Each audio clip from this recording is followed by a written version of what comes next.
白押し使用版でございます。こちらはナイスファイト賞とランダム賞で手に入ります。はい、よいしょ。こんな感じかな。光り方もねこんな感じです。やっぱ白押しってあれですね、かっこいいね。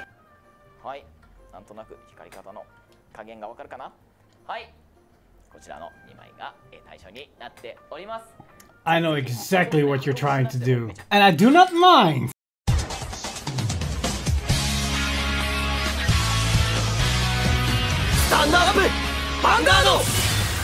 Hey card fighters, welcome to a very exciting new card fit update. As starting today, we're entering set 3 territory reveals. And the very first reveals for set 3 are going to be some new interesting support cards for Seraph Snow and for Magnolia.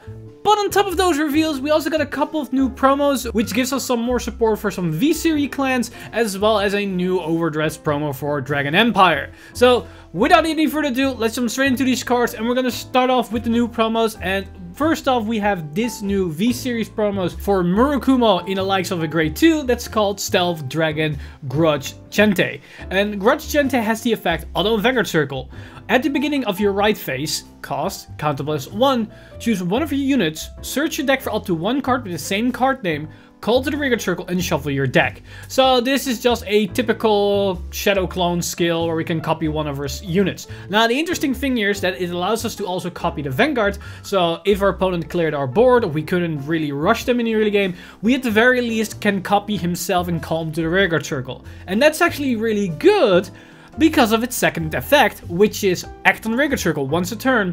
Cost, put one normal unit from your drop on the bottom of your deck, choose one of your other units, and until the end of turn, this unit's name becomes the same as the chosen unit, and this unit gets boost. So this is basically a grade 2 version of Metamorphox, but then better. Because it gets boost, and this time it's a grade 2, so that's great, because it allows us to put more numbers on the board. But more importantly, it allows us to put back key units back into the deck. Yes, it doesn't shuffle back triggers, but in Murakumo's case, being able to shuffle back non-triggers is just as important, because they can be your clone targets, or they can be combo pieces that you're going to need to draw into at a consistent rate. This is a nice way to at least facilitate that, and as soon as Murakumo shuffles the deck very often, you're probably going to get value of this no matter what. But Murakumo wasn't the only V-Series clan that got some support, because we also have a new Granblue promo, which is probably direct support for Nitros, as we got this grade 2 Brandish Francis, and Brandish Francis has the effect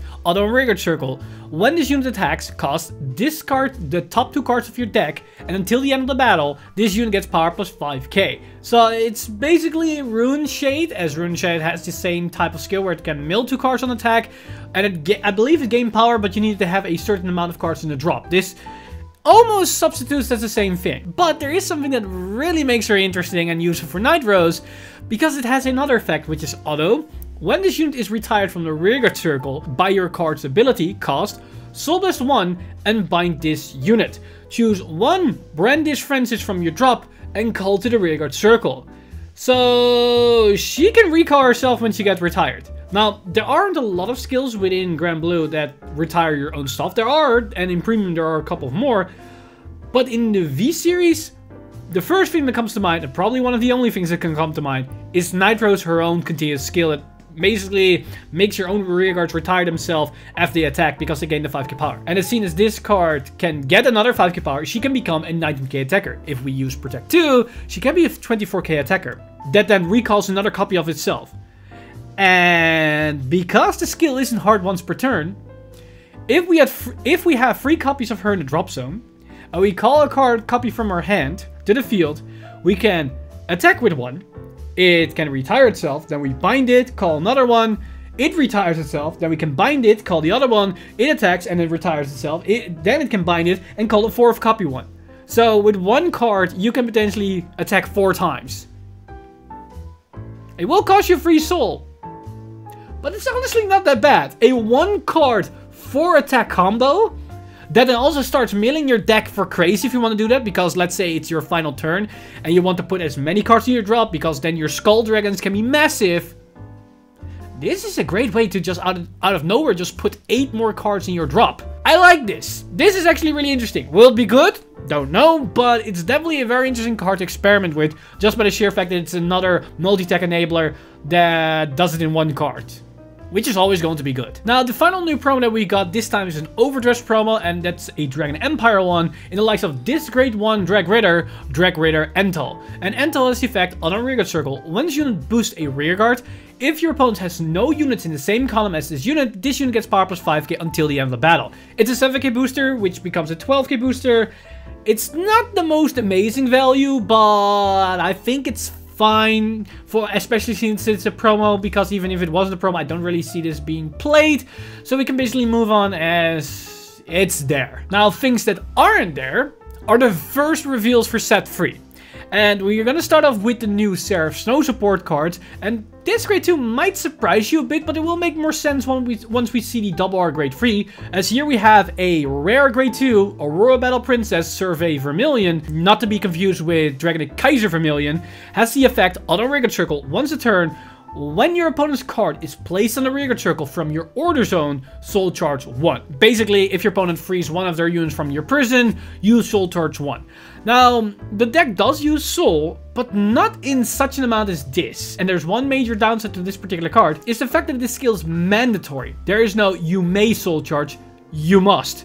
So every single turn, you're going to Soul Charge at least one, and that means you can go through your deck a little bit too quickly. But for anybody that has seen my Seraph Snow deck spotlights, there are definitely ways that you can utilize this Soul. So overall, this might be an interesting tech choice just for those scenarios. And if you don't want any Soul anymore, you can just intercept it away and be done with it. So overall, this is a really interesting card that can just give you the resources over the course of the game if you demand more Soul. And the reason why you might want to depend on more Soul is with the next grade 3 double R, which is Aurora Battle Princess Execute Lemon. And I think this is the big sister of Sparkle Lemon, because I think she's a little bit better than Sparkle Lemon, because she has the effect on a rearguard circle when this unit attacks, cost Counterblast 1 and Soul Blast 3.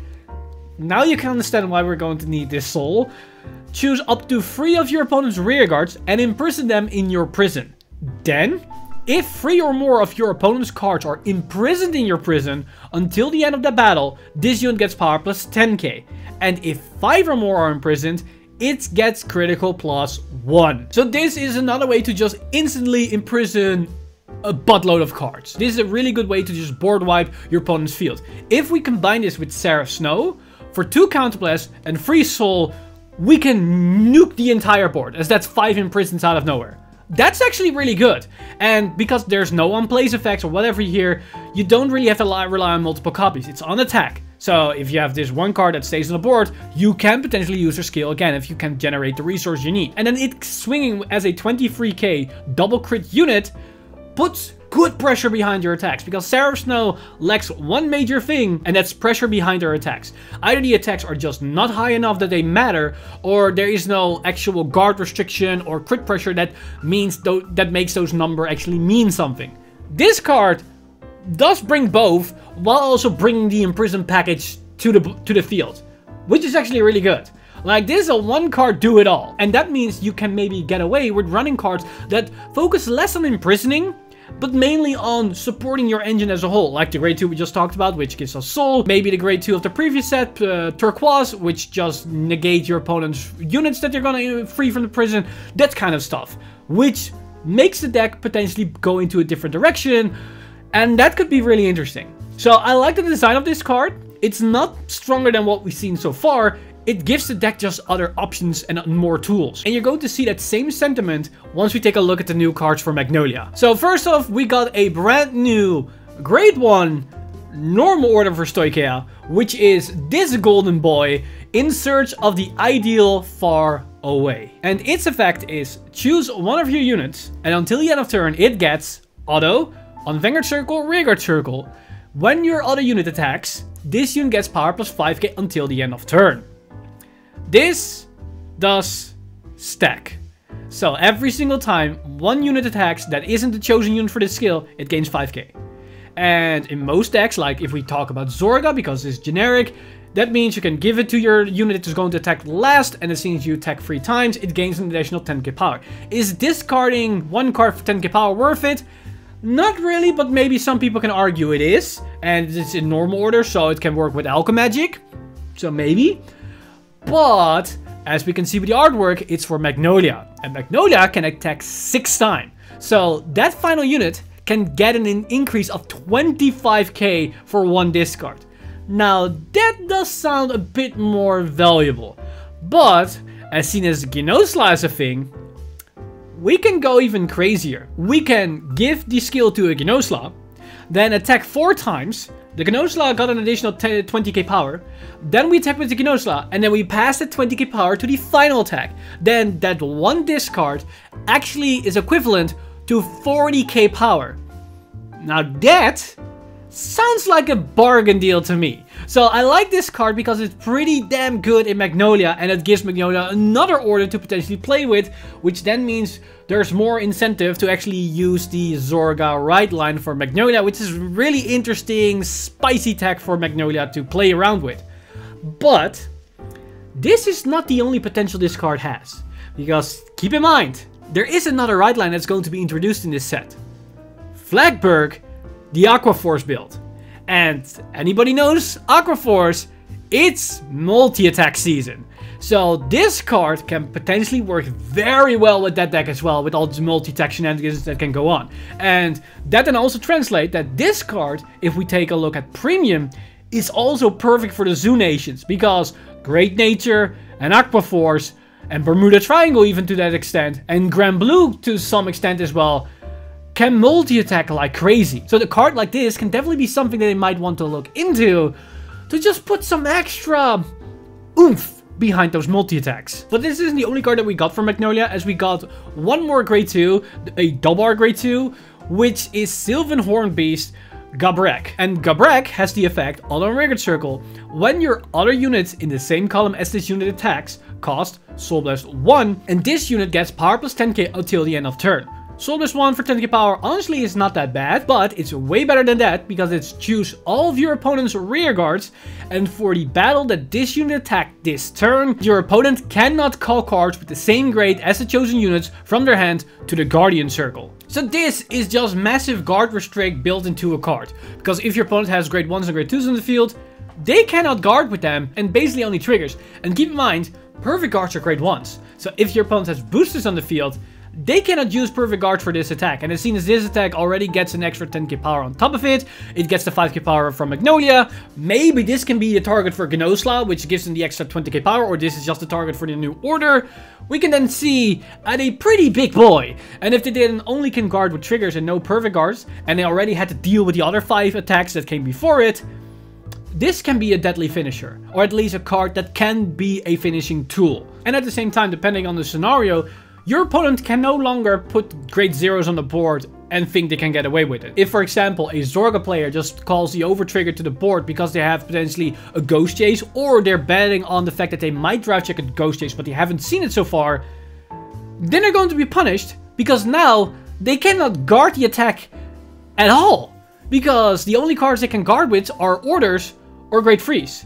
And there aren't a lot of orders that can probably deal with a number that this card can generate. So I like this card a lot because it gives a potential finisher to Magnolia that's different than what we've seen so far. But at the same time, it does demand that your opponent plays into this card in a specific way. And because players can be aware that this card exists, they can, just like with Leonard, play it a certain way that this card can never get its full power. And then it becomes half a card, or at least the card is at half value in your deck, hand, or on the field. So once again, we see the same thing here, what we saw with Snow. These new support cards open up different options, but they are definitely not direct power creep cards or just make the deck flat out better. It's mainly here so that we have different things to experiment with and multiple different lines of plays that now open up thanks to the inclusion of these cards. And these are just 2 cards for each build so far.